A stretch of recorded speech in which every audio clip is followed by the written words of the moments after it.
Good evening प्यारे बच्चों, आप सभी का स्वागत है अपने ऑनलाइन प्लेटफॉर्म पर। आज की इस क्लास में अपन बात करने वाले हैं अंतःस्रावी ग्रंथियों के द्वारा जो भी हार्मोन स्रावित होते हैं उनको एक ही वीडियो में, वो भी छोटे से एक वीडियो में विद ट्रिक्स के साथ हमेशा के लिए इसको कैसे याद करें।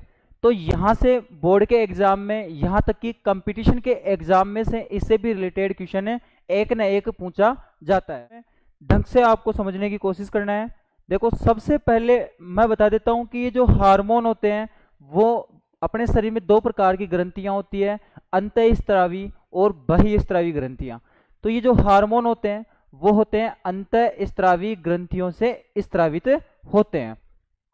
तो सबसे पहले मैं बात करता हूं पीयूष ग्रंथि की, कि ये जो पीयूष ग्रंथि है इससे स्रावित जो हार्मोन होता है वो होता है वृद्धि हार्मोन। कौन सा हार्मोन?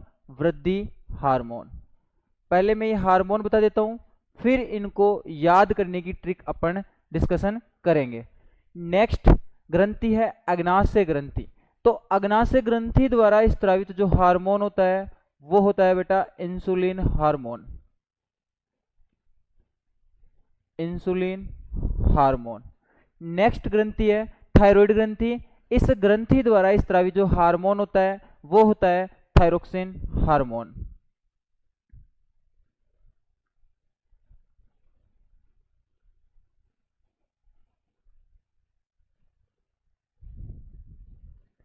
नेक्स्ट बात करते हैं एड्रिनल ग्रंथि।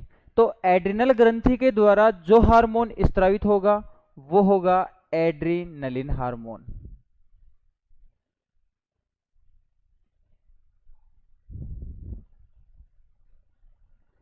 नेक्स्ट वर्षण ग्रंथि। ये वर्षण ग्रंथि है बेटा, इसको नर ग्रंथि भी कहते हैं। याद रखना है आपको कि नर ग्रंथि कौन सी होती है, तो कौन सी बताएंगे अपन? वर्षण ग्रंथि को ही क्या कहा जाता है? नर ग्रंथि कहा जाता है। तो इससे जो हार्मोन स्रावित होता है वो होता है टेस्टोस्टेरोन।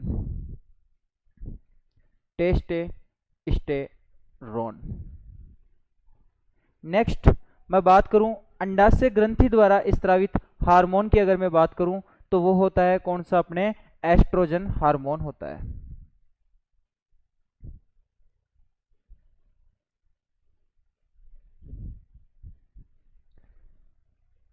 लास्ट एंड फाइनल है अपने हाइपोथैलेमस ग्रंथि। इस ग्रंथि द्वारा जो हार्मोन होगा वो होगा अपना कौन सा? मोचक हार्मोन। मोचक हार्मोन। अब बात करते हैं इनको याद रखने की ट्रिक की। तो सबसे पहले ध्यान से समझने की आप कोशिश करना। ट्रिक है कि पीयूष ग्रंथि द्वारा जो ये हार्मोन वृद्धि हार्मोन होता है इसको याद कैसे रखें। तो ढंग से गौर करो। पीयूष, पीयूष में इसमें आपको कुछ पीना शब्द सा दिख रहा है, पीना।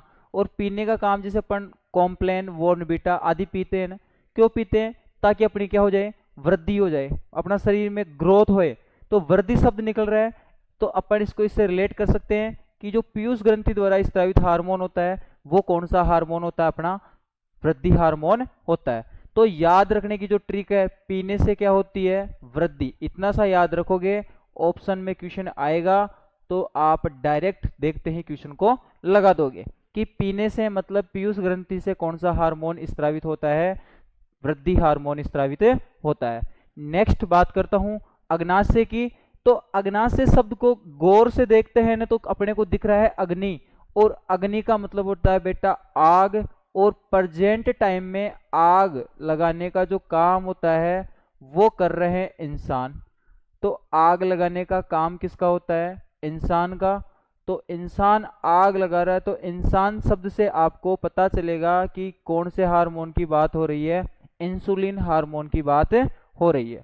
नेक्स्ट तीसरा नंबर का है थायराइड ग्रंथि। इससे कौन सा हार्मोन निकल रहा है? थायरोक्सिन। इसको ज्यादा कुछ करने की जरूरत नहीं है, इसका नाम से ही अपन इसको रिलेट कर पा रहे हैं। इसके बाद में एड्रिनल ग्रंथि, इसका भी नाम से ही पता चल रहा है कौन सा हार्मोन है? एड्रिनलिन हार्मोन अपने को दिखाई दे रहा है। तो यहां तक 4 हार्मोन हो गए। पहला था पीयूष ग्रंथि द्वारा पीने से, क्या पीने से? कॉम्प्लान बॉर्नविटा पीने से क्या होती है? वृद्धि। तो पीने से वृद्धि होती है, तो पीयूष ग्रंथि द्वारा स्रावित हार्मोन जो होगा अपना कौन सा होगा? वृद्धि हार्मोन होगा। दूसरा, अग्नाशय द्वारा जो हार्मोन था इंसुलिन हार्मोन, कैसे याद रखेंगे इसको? कि अग्नि मतलब आग लगाने का जो प्रेजेंट टाइम पे जो काम होता है वो किसका होता है बेटा? इंसानों का होता है। तो इंसान मतलब कौन सा hormone? Insulin hormone. Adrenaline, adrenaline ग्रंथि और थायराइड ग्रंथि दोनों के हार्मोन नाम से पता चल रहे हैं, एड्रेनलिन हार्मोन और थायरोक्सिन हार्मोन। एक बात और आप याद रखना कि एड्रिनल ग्रंथि को अधिवृक्क ग्रंथि भी बोलते हैं।